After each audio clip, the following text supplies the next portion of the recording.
It's been 2 weeks since the FTX bankruptcy, and what do we know? Here are the highlights. The bankruptcy proceedings have already started against FTX and SBF and Alameda Research. And what they found is a huge, gross corporate oversight wrongdoing in all forms and shapes and sizes. The newly appointed CEO, John Ray III, previously was the CEO during the restructuring and bankruptcy of Enron. FTX is twice as big of a failure as Enron, and now he has been charged with trying to, one, protect creditors, track down assets, and make sure this bankruptcy goes forward. The new CEO is going to have a huge task ahead of him trying to track down all of these assets. Why? Because a lot of the accounting practices and expense reimbursement and purchasing of real estate, those were all done in cryptic messages, unsecured emails, messages that were deleted. They actually used platforms of messaging that would approve transactions in private chat rooms and would be done with emojis. Not only that, these messages were actually deleted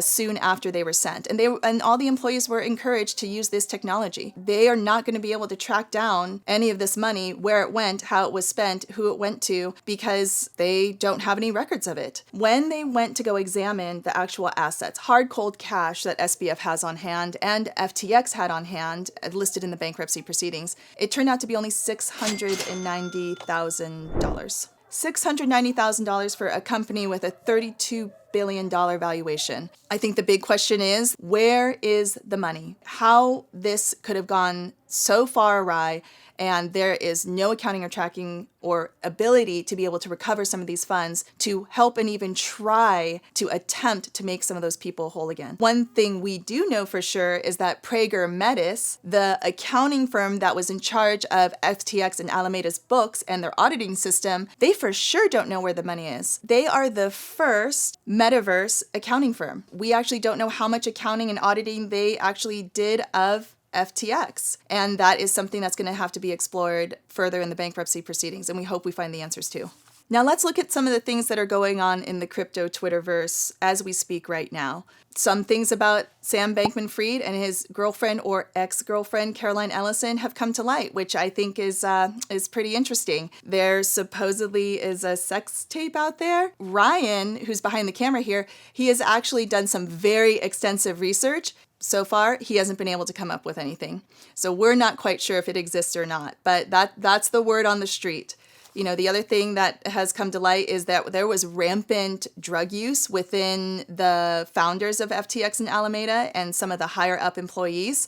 We're not sure for naming names just yet, but what is for sure is that Caroline Ellison has posted messages before about how she would live such an average life if she actually didn't have amphetamine use. There's drug use, there's the possible sex tape. Is this the type of behavior that you want to see from corporate executives entrusted with people's life savings? Honestly, if you want the perfect summation of everything I just said, but maybe with a little bit more color, look at this clip from Dave Portnoy, and he's pretty much going to summarize exactly how I feel about the situation. This guy, Sam Bankman-Fried, is one of the great pieces of of all time. It's not just that FTX has collapsed and Alameda and he's just the biggest. It's the way he's tweeting. Hi, y'all. He's acting, I'm just playing video games and unwinding. I'm actually not that upset. People say we're going out of business. Maybe. Oh, hi, guys. I guess this buck stock.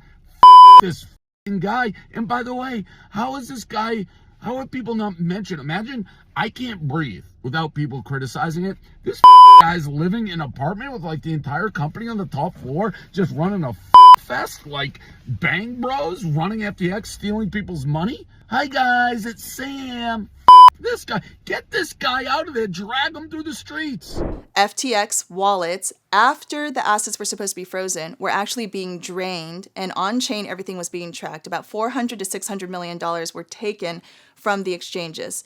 And where did it go? Now we know the Bahamian government did come out and say they directed Sam Bankman-Fried to hack his own exchange and drain some of those wallets. Now, we don't know the legalities of it. I am not a legal expert. This is not legal advice. I am not an international law expert. But when you look at the Bahamian government actually directing him to take those funds that were supposed to be frozen and changed into the Bahamian treasury, there has to be some investigating there. And the Bahamian government said their reasonable explanation is because they want to make sure those assets are protected. The good thing is they did come out, they were very public about it, and there is a wallet address that holds those funds, and they're saying that, yeah, go right ahead, you can take a look at it. But some of the best analysis has been done on chain and through crypto Twitter. One person named ZachXBT, who I follow religiously, has looked at the specific hacker's address and where he has sent some of those funds. Now, what's interesting is that other than the Bahamian government taking some of those funds into their treasury,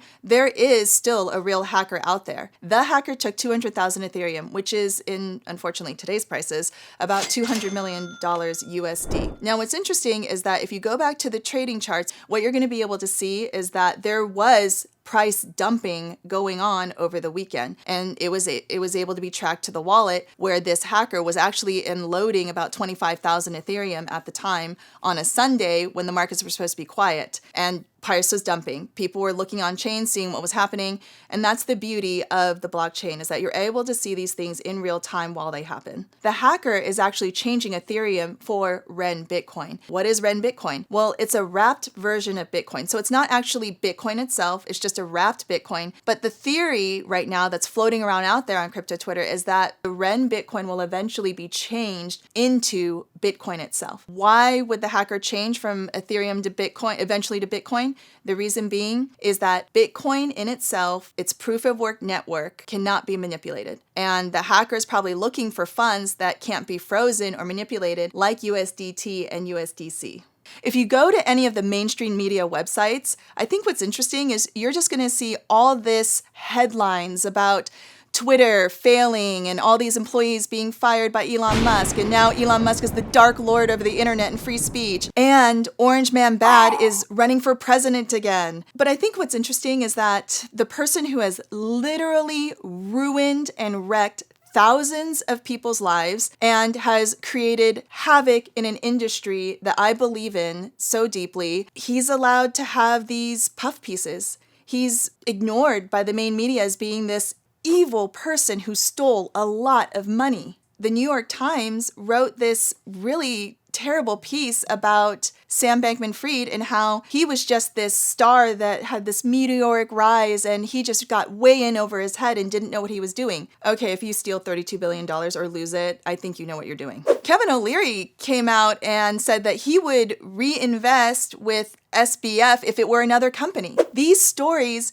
do not help people understand that the true problem was not crypto and blockchain technology. It's the person that committed these fraudulent acts against normal people, average people like us. There's actually even more wrongdoing. Alameda Research, Caroline Ellison, was exempt, or they were protected from being liquidated at Alameda Research. And what does that mean? It means no matter how bad their trades were, no matter how terrible her leverage was, she was not going to be liquidated. Meaning that how bad of a financial person can you be if you're never liquidated, but you still lose the entire house? SBF was actually loaned $1 billion in a personal loan from FTX and Alameda Research. $1 billion. Where is that money? Why can't we seem to be able to get a handle on that money? Well, I think what's interesting is that it's coming to light. They're buying a ton of real estate. And that's what you do when you money launder. You kind of wash it and you send it to another asset so it can't be recovered by the authorities. Check out this quote from his mother that wrote in 2013. Now, Barbara Bankman-Fried wrote, "The philosophy of personal responsibility has ruined criminal justice and economic policy. It's time to move past blame." Well, Barbara, sometimes it's okay to blame people. Speaking of blame, let's just blame all of the celebrities and athletes and supermodels that were paid to endorse FTX as an exchange. Personally, I'm not going to take financial advice from anybody that was actually paid to endorse FTX. The real criminals here are SBF and his cohorts over at Alameda Research. Even though Tom Brady is hot, it doesn't mean he's a financial guru genius. Who are some of these celebrities being sued? Gisele Bündchen, Tom Brady, Stephen Curry, Shaquille O'Neal. I love Shaq. I'm all in. Are you? But the only person who's actually coming off of this with probably not being sued is Larry David. Going back to where the money is and trying to track it down, there are some interesting ties that have come to light. Some that can actually be proven. I know I've read some comments on YouTube that I didn't bring up some other financial relationships, but I'm just trying to bring to light the ones that can be proven. And one of them is that SBF was a huge supporter of the World Economic Forum. Not only has he donated to them, he has spoken at Davos as a guest speaker. He actually started a nonprofit and gave his brother a huge amount of capital to create Guarding Against Pandemics nonprofit. They're a 501c3 that's registered with the federal government, and they work with the World Economic Forum to try and guard us against pandemics. The Washington Post just had an article saying that FTX and Sam Bankman-Fried personally dumped millions of dollars into COVID-19 vaccine research. There is a tweet that's floating out there on the crypto Twitterverse, and usually I love all the information that comes out there, but the tweet says that President Joe Biden said the failure of FTX was because of unvaccinated traders and climate change. This can't be real. Dear Lord, please don't let it be real, because just like the sex tape, if it is, we're all screwed. You know, I was fortunate enough to attend the Texas Blockchain Summit down there in Austin this past weekend, and all the talk was how crypto is now going to be regulated, how blockchain technology is going to have to be regulated, some of the things that the SEC is probably working on to regulate the industry. I think what's interesting, though, is where was the SEC and regulators to capture a lot of these red flags? I mean, there was some flagrant wrongdoing. I think if you run a multi-billion-dollar company, you are actually supposed to be doing auditing, accounting, and some sort of reporting. And I think what makes this even more interesting is that, you know, Gary Gensler has some ties to Caroline Ellison's dad. But not only that, there was a company called BlockFi that was acquired by FTX. And BlockFi was in agreement with the SEC to have some sort of immunity from wrongdoing if the company was actually acquired by another company. So FTX was purchasing a company that was working closely with the SEC, yet there was no examination of the books. I know the saying goes, you should not judge a book by its cover. But if you're getting billions of dollars of other people's life savings and their money, don't you think sometimes we should? Why aren't they arrested? I'm wearing an orange jumpsuit, so should they. For all intents and purposes, these people are free. They're running down the street. They're in coffee shops. They're buying groceries. They're able to probably be on their phone tweeting out cryptic tweets. Pretty much, they still have all of these freedoms while everyone else has been wrecked and lost their life savings, and they don't even know if they're going to see one dime from these bankruptcy proceedings. Who's watching them? What authorities are actually going to prevent them from jumping on a plane and going to a country with no extradition treaty? I'm hoping that those criminals over at FTX and Alameda Research are wearing orange jumpsuits soon, too.